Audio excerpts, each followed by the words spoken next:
Olá, eu resolvi gravar esse vídeo porque eu estava pensando nesses últimos acontecimentos, né? Questão política, que misturado com religião, e aí todo mundo se separou porque parece que a sua política virou a sua religião, né? Em alguns casos, não todo mundo, né? Mas o que mais se vê, infelizmente, o que mais se vê é que acabaram misturando uma coisa com a outra, e aí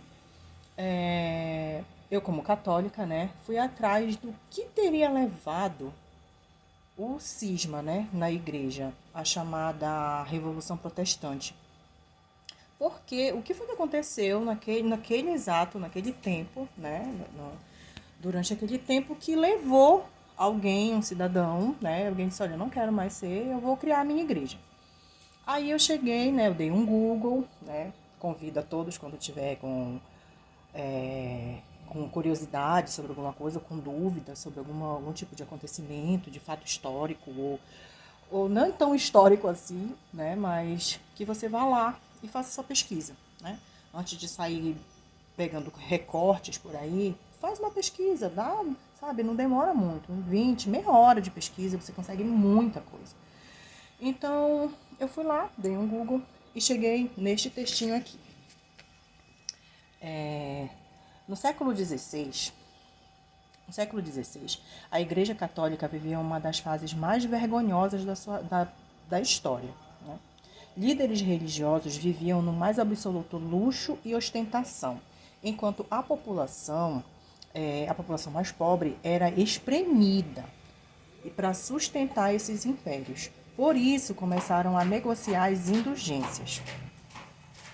Hoje nós ainda temos indulgências, tá, gente? Indulgências plenárias. Nos altares daquela época, a palavra de Deus virou mercadoria. Vendia-se o perdão, negociava-se a cura e cobrava-se muito caro em moedas de ouro, né, por um pedaço do céu. Caso o fiel continuasse na miséria ou ficasse doente, a culpa era exclusivamente dele. O alto clero dizia que aquilo era castigo e pecado ou falta de fé. Para manter o controle, o topo da pirâmide usava o medo e a política para ditar como o povo devia agir e apoiar os reis da época, criando a narrativa de que Deus está do nosso lado e o resto é tudo do demônio. O púlpito virou palanque, a salvação virou uma transação comercial, cujo mercado onde cujo criou-se um mercado onde ter dúvida era pecado e a pobreza era falta de fé. E quem fosse diferente era inimigo, devendo ser combatido em nome da ideologia do poder. Tudo isso aconteceu no ano de 1517. Foi exatamente o que motivou Martinho Lutero a se revoltar e criar o protestantismo. Corta para os dias atuais. Vamos lá.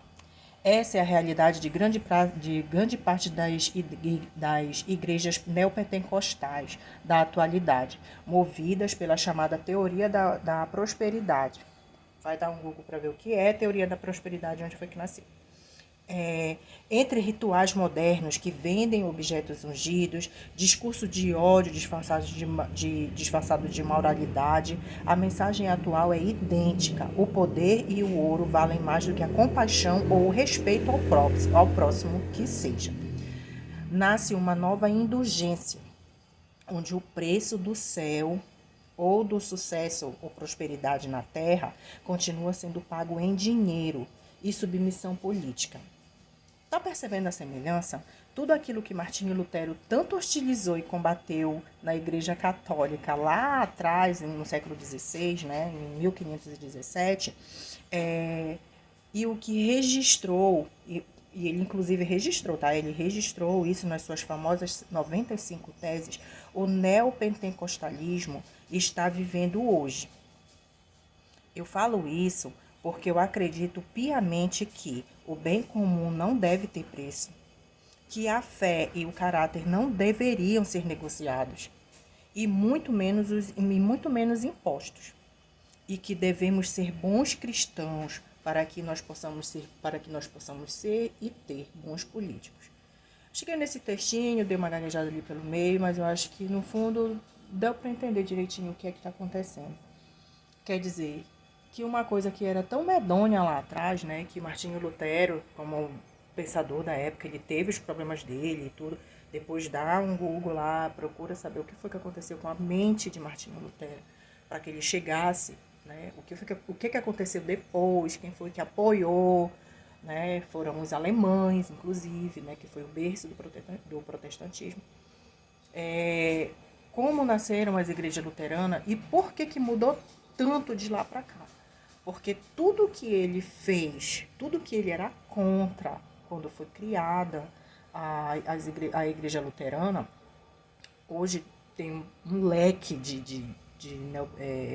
dessas igrejas protestantes, né, que tudo que ele odiava lá atrás, tudo que ele repudiou na igreja, que era o negócio, que era o púlpito em favor do mais rico, o alto clero vivendo na mais absoluta riqueza e o povo ali sendo espizinhado, sendo espremido para manter essa gente lá em cima no poder. Hoje tu tem o pessoal andando de jatinho, tem fazendeiro, tem tudo isso. Então, onde foi que trocou? A Igreja Católica continua aqui, firme e forte. Pelos pobres, nós temos hospitais, nós temos casa de repouso, nós temos escola, creche. E a Igreja Protestante? Que se originou dessa forma, né? Rejeitando tudo que a Igreja Católica realmente, à época, em 1517, era descarado o negócio. Igual como é hoje. Pensa, não vamos deixar que Jesus Cristo, nosso Salvador, fique em segundo plano.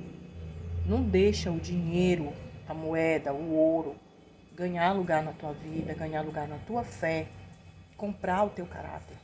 Não permita. Não deixa que ninguém que tu tá vendo que tá prosperando venha querer plantar isso no seu coração. Pergunta primeiro, será que Jesus faria isso? Será que realmente o meu Salvador, ele é a favor disso tudo? De eu falar mal do irmãozinho, de eu julgar ele pela roupa, pela cor da roupa que ele está usando, pelo tom de pele, pelo pensamento dele social? Melhor a gente pensar, porque somos todos irmãos. E temos que pensar hoje, que a gente ainda tem chance de mudança, ainda tem chance de salvação. Porque o tempo ele passa e a gente perde as oportunidades. Só pensando, tá? Dá um Google